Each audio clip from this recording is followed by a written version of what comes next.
Welcome back to the channel. Hope you can hear me very well. I have misplaced my microphone, so I hope there's not going to be too much wind noise and things of the such that affect it. We're starting off strong. After filming on Friday, I did sell the Citroen C1, so that has now gone. Great news. I have already reinvested that money for the people who pay attention to the post I put. We'll see, I've bought a Honda Civic, a 12 plate. Very nice car, very nice car. Did overpay for it, but it's got about 11 months MOT on it. So all being well, it shouldn't need a lot of work doing to it. It did pass its test with no advisories, and it was a nice car. It was a nice car. So all I've got out here now is the Renault Clio and the Kia Picanto. So I need to get cracked on with them. And then I've still got the stuff out the back. I've been a bit panicky about buying stuff, but I'm starting to look around. It's like, I've got stuff here that needs to be cracked on with.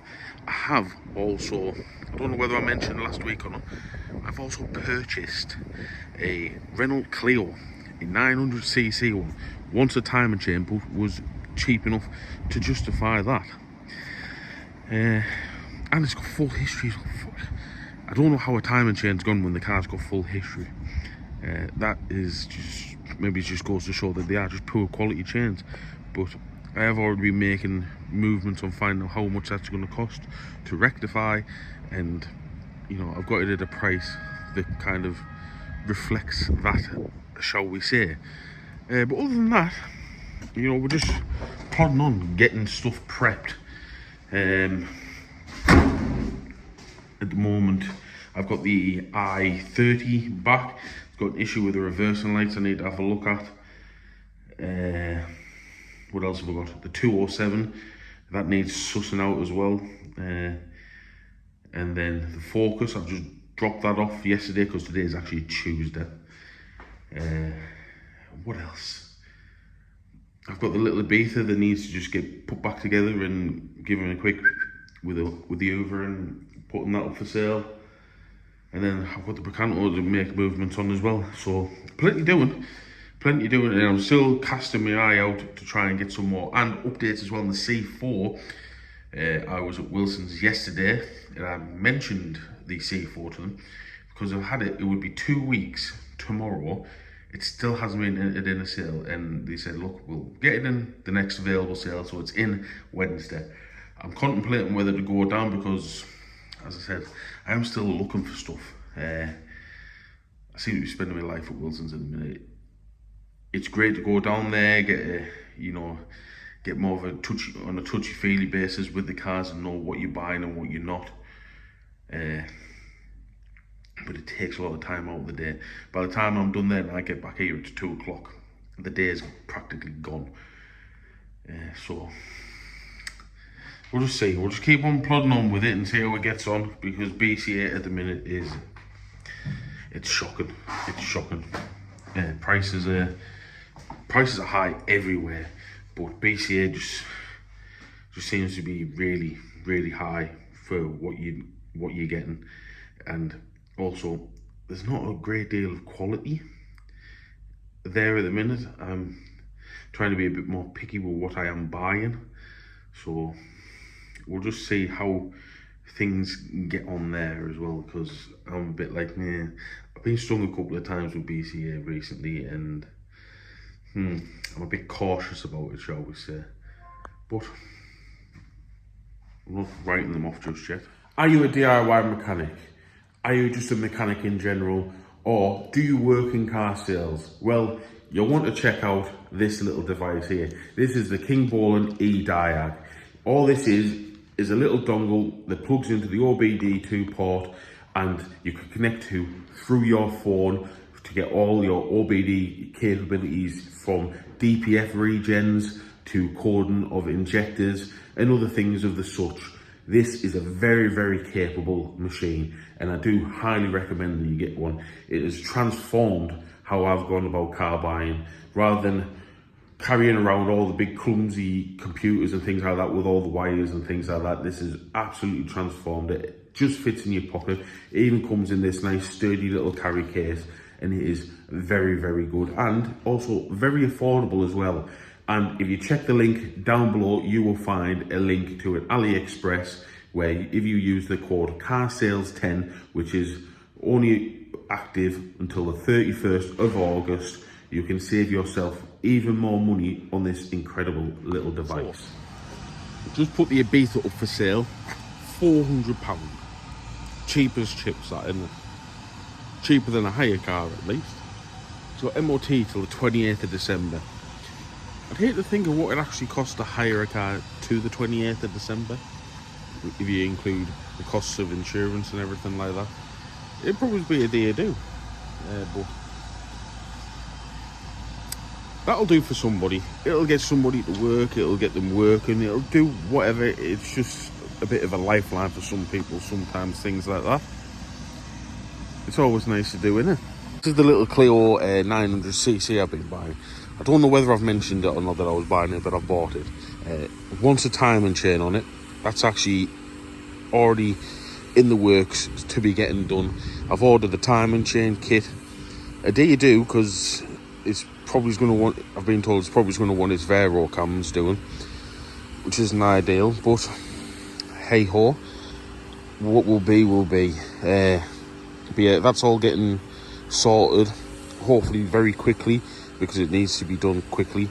It'll be getting the service and everything, and it's going to have to go down for its MOT and get that done as well.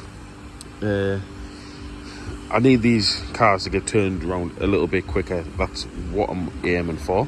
Oh, the i30 is back.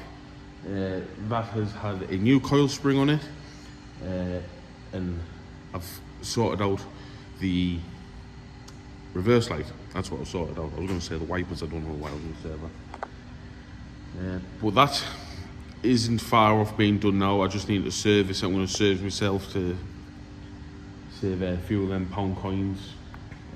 But this one's got very good margin in it, which is good because I'm having the time of it with prep at the minute. The focus has escalated a lot, which is irritating the life out of me. It's a good job I got that car with good margin in. So it went down to get its new rear suspension arms, and then it's just escalated from there, and it's now getting a whole new rear subframe in, with all the suspension arms getting changed because all the bolts are seized and things like that. So it's just getting everything in there, and then it was going to get advised in its trailing arm bushes, but because all the subframes out, arms are hanging, then they're potentially going from advisories to failures. So while everything's already apart, it just makes sense just to chuck a couple of bushes in, because if I don't do it now, I'll just have to pay for most of the work to get done again. So it just makes perfect sense to do that.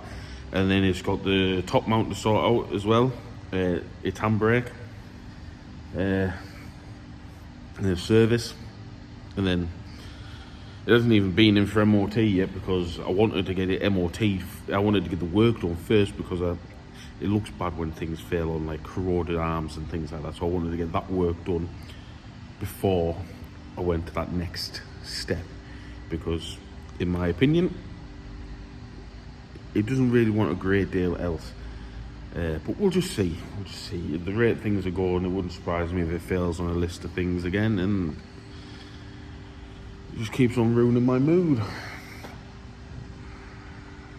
But hey, got to get it done. I can't bail out of it now. It got to a point where, well, when I started it was more like, right, well, it needs to be done to get me money out of it.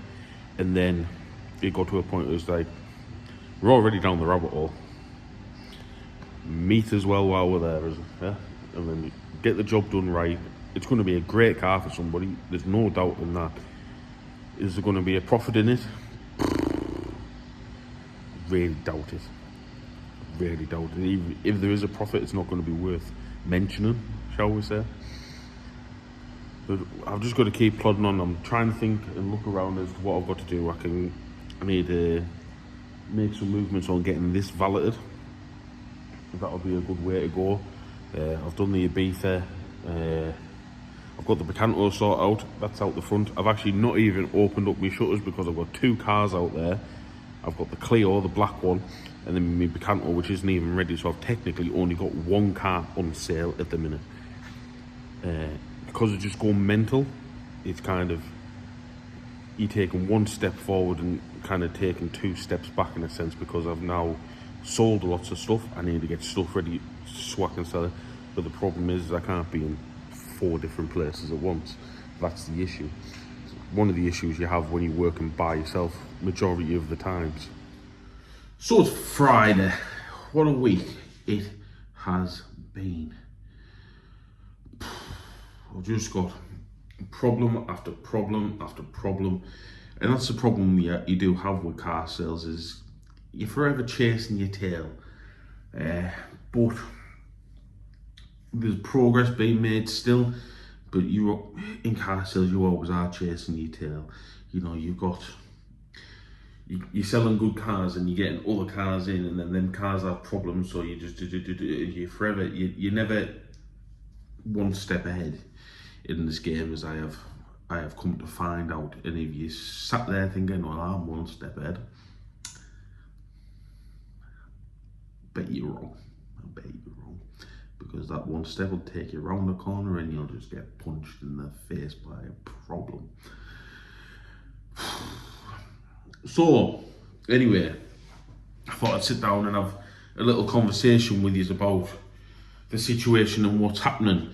And what that situation is for the time being, I am going to have to put the weekly videos on hold for a number of reasons. They aren't stopping, they will come back at some point, so don't worry about that. I know they don't get a lot of views, but the people who do view them do give me good feedback, and they do tend to enjoy them. So they will be coming back at some point. I just kind of need to get everything under control here, and let's be fair, YouTube is just a pastime, a hobby, a bit of advertising that I actually earn a little bit of money from. That's what YouTube is really at the minute, and the business is got to take the priority. So the number of reasons as to why I am going to put it on hold is, number 1, at the minute I just don't have the time. You know, in terms of Foster's Car Sales, I am the accountant, I am the manager, I am the salesman, I am the cleaner, although I do get help from my nephew, I do still do plenty of valeting myself. I go out buying cars, I go out collecting the cars. There's just so much that I need to do here.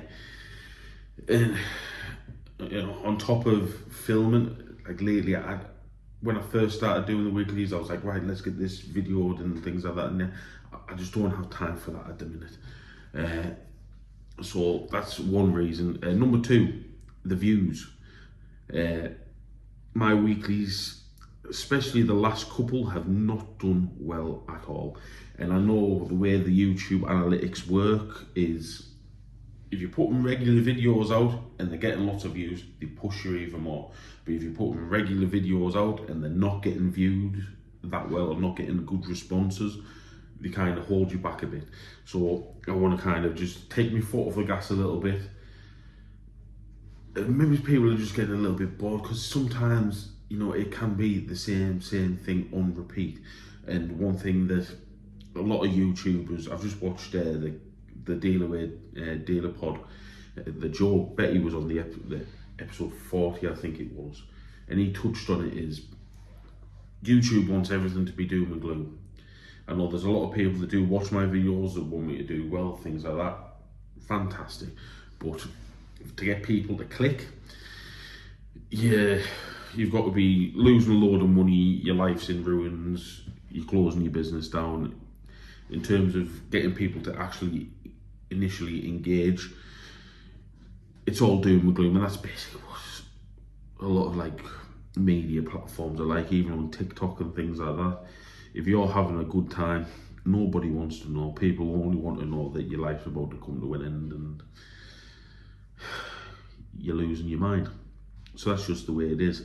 And I am not one for putting across clickbait as such as my thumbnails. If I've had a good week, I'll put it up there that I've had a good week, and they're the ones that really don't do well.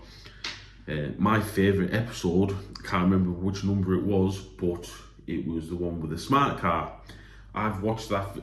I do personally watch my own videos when they're released, not only just in editing because I get my wife to watch them and things like that. But I've watched that one a couple of times because I genuinely enjoyed it, and that was probably, in my opinion, one of the best weeklies I've put out. And it's done terrible in terms of views, all because, straight off the bat, people can tell that you're having a good time. So, yeah, the lack of views and kind of trying to get the YouTube analytics on my side is another reason for doing that. And that's about it, really. I apologise if the people who do watch it, who actually enjoy it, I apologise that you're going to be missing out, but unfortunately it's just got to be done. So what I've done actually is I thought I'd give a couple of you a mention. Wrote it down. There's a few people who watch my channel very regularly. Some comment, some don't. But the ones that mainly jump out to me in terms of the comments. And I've made a note of some of these, and there's some people that are very freaking dedicated to my channel. So I thank you for that. There's David Sewell, who's commented 31 times on my videos. There's Muriel Maloney. I think that's what her name was. 25. Nintendo guy, I don't know what your name is, but that's just what your YouTube name was. 23. Edward Murdoch, 21. You got JC, 40. But there is one person who I will give a special mention to because he blows everybody out of the waters with a whopping 69 comments on my videos.